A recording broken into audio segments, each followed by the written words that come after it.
Thanks for downloading this episode of the Resilient Advisor Podcast. My name is Jay Coulter, and this is the Advisor Growth Series on the podcast, where my partner for this project is Jay Hummel, who's with the Wealth Advisor Growth Network. Outsourcing is a very popular topic in our industry, typically brought up by vendors that provide outsourcing services. I've seen great solutions that have helped advisors grow their business, and I've also seen disastrous situations where advisors have been left in a real bind as a result of picking the wrong partners. Now, no competent advisor wants to be told they need to go and outsource everything and focus on their core job like they still have a branch manager. That's generally why they left the wirehouse. But they do want to know what the most valuable services are out there. Jay, let's get right to it. Tell me, what do you think is the number one service that an advisor needs to outsource? Well, luckily, you and I have seen more good than bad, but the bad is really bad. The number one thing, having run firms, I think to outsource is compliance. And obviously, you can't outsource the CCO. You have to still have an employee in the box. But to outsource it to a provider that's living it every day, we live in a regulated world, it's complex, and it always helped me sleep better at night knowing that I had someone out there having my back, thinking about it every day. Yeah, without a doubt. In fact, my biggest disaster story comes from the compliance side. Had a firm that was outsourcing their compliance, and the person quit on them on a dime. And they were left in the lurch. I have a good relationship with the folks at Advisor Assist. They jumped right in, cleaned up the situation, and got the firm back on track. But that can really present a challenge. So, Jay, where else have you seen outsourcing solutions create problems for advisors?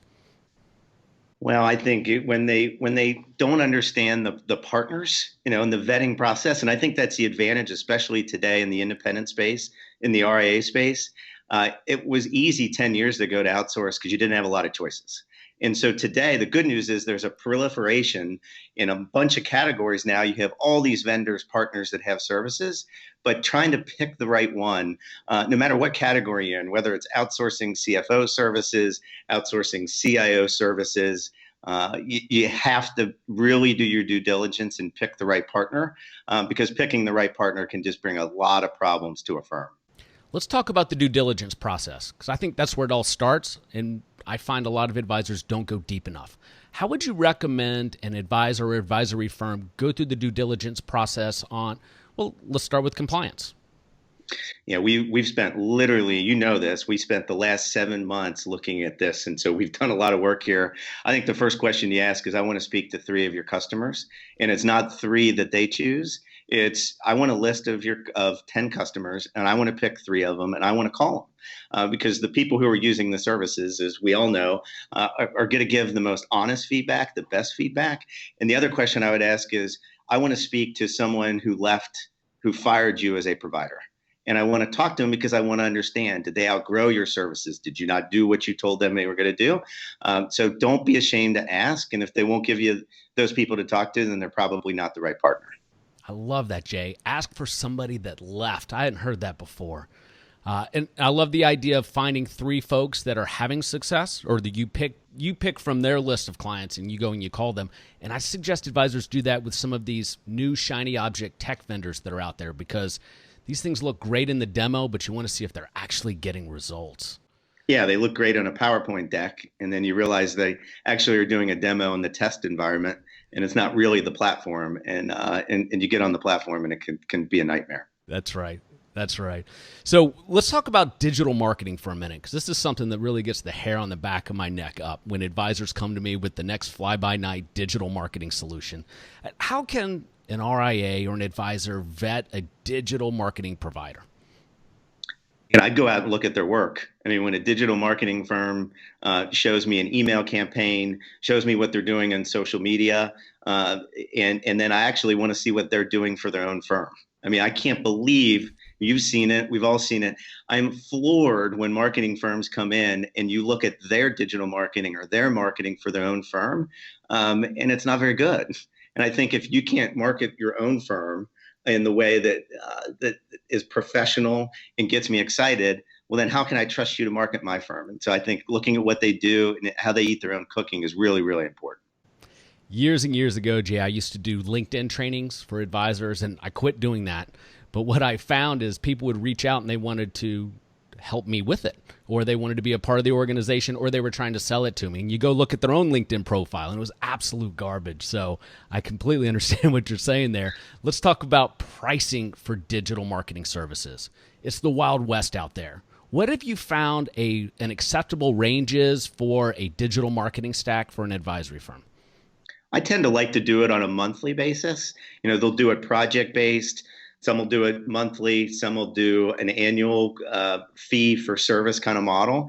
I think the best ones out there today are doing it on a monthly basis. And what they're doing is, they're charging anywhere between $129 to $350 a month. In that range for your smaller firms. So I tend to like the month-to-month kind of service, and that way you can change scope of services over time if you don't need quite as much of what they're doing. Yeah, I agree. I love the subscription model. It's creating a lot of disruption in our industry. I've actually been beta testing Snappy Kraken. In fact, I shouldn't even say beta testing anymore. I have some clients using it, and they're starting to get some results from that platform. And I know Snappy has other competitors out there. Some get results and some don't. So again, Jay, to your advice earlier, go out and vet people who've used the service before. Well, and how can you not like a firm named Snappy Kraken? It's like Cracker Jacks. Yeah, hey, they practice what they preach. They tell you to be different, and I don't That's know right. what is it, a red or purple octopus, and a name like that is definitely different. All right, let's wrap up with outsourcing the investment management piece. So longtime listeners of the podcast know I'm a big fan of the OCIO model, but let's beat on that a little bit. Where have you seen that go wrong for an advisory firm? I really haven't seen it go wrong very often, to be honest. I mean, I think it goes wrong if they've if they don't bring the right partner in. And we know, our buddy Clint Sorensen knows more about that than anybody when you guys do your podcast. But I think I've seen it go right a lot more than it's going wrong. And I think I'm aligned with you. I think planning should be at the center of the value proposition of the firm of the future. I think many firms that I walk into think they're providing value by picking 40 acts in ETFs. And it's just not the world that we live in. And I just think it's a ridiculous argument for many of the firms that we talk to. Yeah. I think when vetting the OCIOs, it's important to, just like with all the other vendors, check with their other clients. But it just seems to me there's a real danger in dealing with a new firm, a new OCIO that doesn't understand the full tech stack and how it works with advisors. The large ones, they've got it down, but they're overpriced. It's the OCIOs that can really add value and understand the InvestNet platform, how to integrate any type of risk profiling tools to help make the experience better for the advisor. And I would argue really good on alts. I think differentiating, again, outside just building models with ETFs and 40 Act funds, that isn't differentiated enough, especially for those firms going after clients above $2 to $3 million. So I really, really push firms to think through an OCIO product that really understands the alt space and can really help them differentiate their model against the low-cost providers that are just picking funds and ETFs. Excellent.